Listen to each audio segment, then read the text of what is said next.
Hey you guys, welcome to my channel. Today I'm bringing you this poppin' hot purple creasy pretty popular color eye. I don't know what I'm talking about.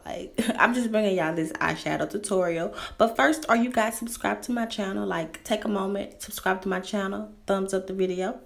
So let's get into the video. I already set my eyelid with this concealer and I let it dry. Now I'm going in with a light orange shade. The eyeshadow palette I'm using is by Clean Color and I don't think it's available, but I'm sure you guys have these colors.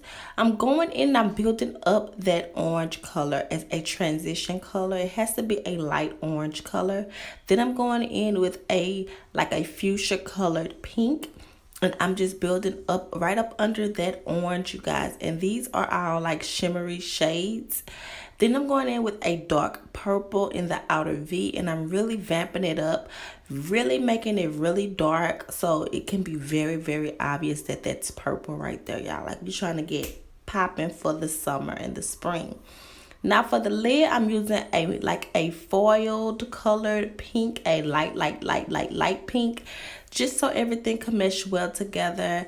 Then I'm going in with my eyeliner, and this is by I think this is by LA Colors, y'all, from the Dollar Tree. I love this eyeliner. I'm going in with my falsies. Apply whatever false eyelashes you like, y'all, because eyelashes actually make the eyeshadow look way better. I'm priming with my Hard Candy Sheer Envy Pore Defense, you guys. I have really been loving this primer. It actually fills in the pores. It minimizes the oil. I'm setting my foundation to make it last longer with this L'Oreal Infallible Pro Sweet Powder. And then I'm going to just apply my foundation, my contour, and all of that. But for my lipstick, I'm using the Maybelline Honey Clay.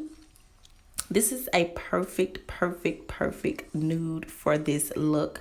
I hope you guys enjoyed the video. Don't forget to rate, comment, and subscribe or thumbs up the video. And I'll see you.